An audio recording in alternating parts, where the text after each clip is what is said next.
Bonjour et bienvenue sur Une Voix qui porte pour un nouveau podcast. Aujourd'hui en réaction à l'actualité.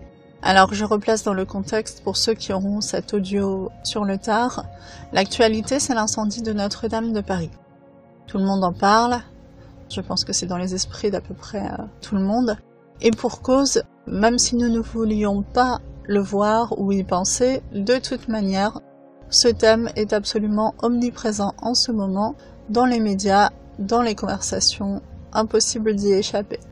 Cet incendie, mais aussi l'événement médiatique, le battage médiatique qui va autour, c'est l'occasion de s'interroger, de se poser des questions sur le phénomène, et surtout ce que ça remue à l'intérieur de nous, ce que ça interroge, ce qui se joue. Alors, ma toute première réflexion, c'est assez évident pour ceux qui suivent ma chaîne, je pense que ça va vous parler immédiatement. C'est qu'une information entretenue comme ça, 1 fois, 2 fois, 10 fois, 100 fois par jour, forcément s'incruste dans notre esprit, dans nos pensées, qu'on le veuille ou non, et finit par nous préoccuper et revenir spontanément dans notre esprit. Deuxièmement, la diversité des médias sur lesquels on trouve cette information donne une légitimité sociale à cette préoccupation et nous pousse par souci de conformité à nous impliquer, entre guillemets, comme les autres. L'être humain est un animal social, nous sommes des machines à nous synchroniser les uns avec les autres. Si un message, quel qu'il soit, arrive par plusieurs canaux, validé par diverses autorités, alors sans même y penser, inconsciemment, nous nous synchronisons et nous nous mettons, nous aussi, à y penser, à avoir de la peine, si jamais ce n'était pas le cas, ou très peu au départ. Et nous voilà embarqués dans une transe hypnotique collective, alimentée très copieusement par des suggestions, matin, midi, soir, sur ce thème-là. Alors attention, je ne veux pas que mon propos soit déformé. Il y a des gens qui ressentent de la peine, et qui ressentent de la peine dès le début, qui ont été choqués par la vision de ce monument en feu, et leurs émotions sont tout à fait légitimes et respectables. D'ailleurs, je trouve ça tout à fait compréhensible qu'on éprouve de la peine quand on voit Notre-Dame de Paris brûler. Il n'empêche qu'avec la récurrence de l'information, voire le matraquage pour ceux qui regardent la télé, écoutent les radios, vont sur les réseaux sociaux, je voulais vous alerter sur le fait qu'il y a une transe hypnotique et attirer votre attention là-dessus pour que vous ne soyez pas forcément dupes et que vous parveniez à prendre un peu vos distances émotionnellement et remettre les choses à leur place. Alors la juste place de la peine, la tristesse, la révolte, ça c'est chacun en fonction de l'importance que Notre-Dame pouvait avoir pour soi.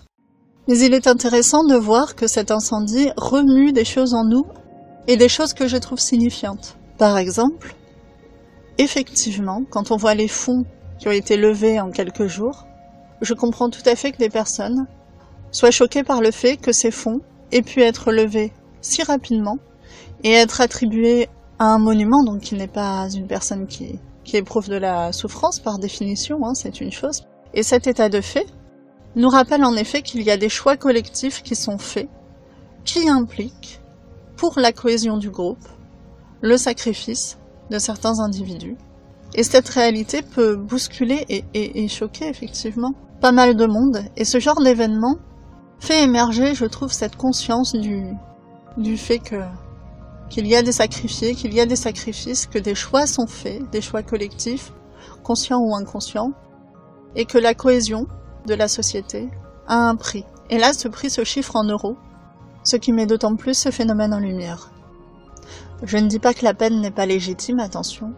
Elle est d'autant plus légitime qu'à chaque fois qu'un symbole comme celui-là, qu'une œuvre dite éternelle, part en fumée, en l'occurrence, cela nous renvoie, à mon sens, à notre propre finitude et au fait que les symboles que nous disons immortels, éternels, tellement plus grands que nous sommes censés transmettre aux générations futures, à chaque fois qu'une chose comme celle-là disparaît, cela peut être très traumatisant, notamment parce que, à longueur de temps, à longueur d'années, on aime se raconter que ces symboles sont éternels, immortels.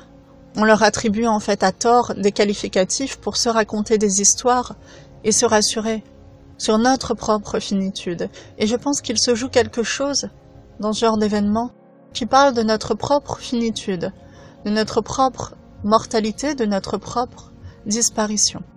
du fait qu'effectivement, parmi toutes ces cathédrales, toutes ces œuvres magistrales, rien n'est éternel. Tout un jour part en feu. Et cette vision nous bouscule. Cette vision va à l'encontre de cette histoire qu'on se raconte un peu chaque jour. Cette histoire qui nous dit que nous avons énormément de temps, que l'humanité a forcément énormément de temps, que ses œuvres sont éternelles, immortelles. Ça aussi, c'est une transe. C'est une transe hypnotique. On se rassure, on se console. Et je voulais attirer votre attention sur ce deuxième type de transe hypnotique. Pour vous dire que non, effectivement, ces œuvres ne sont pas éternelles, immortelles. Elles nous survivront ou pas. Et ça, c'est une réalité. Et quelque part, cet incendie nous offre l'opportunité, l'occasion de remettre les choses à leur place. Et nous rappelle ce que j'aime vous rappeler régulièrement, c'est-à-dire que nous avons des limites. Ni nous, ni nos œuvres ne sommes immortels. Et finalement, cet événement a une vertu qu'il faut souligner, celle de nous rappeler à quel point il est important de vivre chaque jour et de profiter de chaque jour sans se raconter d'histoire, en étant bien présent à la vie, à soi-même, et en se rappelant qu'un jour, les choses partent en fumée, c'est comme ça. Et qu'en attendant, nous sommes là et bien là, et que nous avons cette chance de vivre, de connaître des moments agréables, des moments de joie, de bonheur. Et je pense que cet incendie pourrait être une lumière qui nous rappelle l'importance de vivre chaque jour, d'aimer, de profiter de ces moments de joie et de tout ce que la vie nous apporte.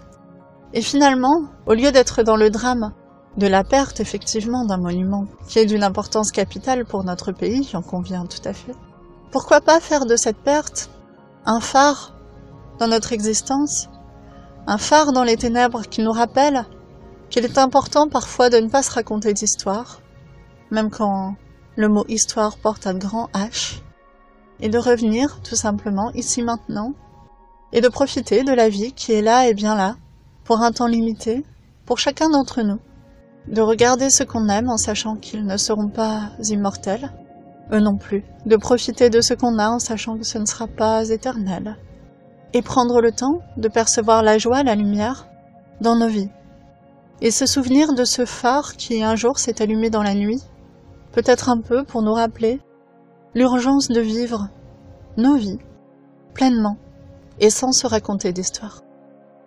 C'était ma petite réflexion. Je vous dis à très bientôt sur Une Voix qui porte et prenez soin de vous.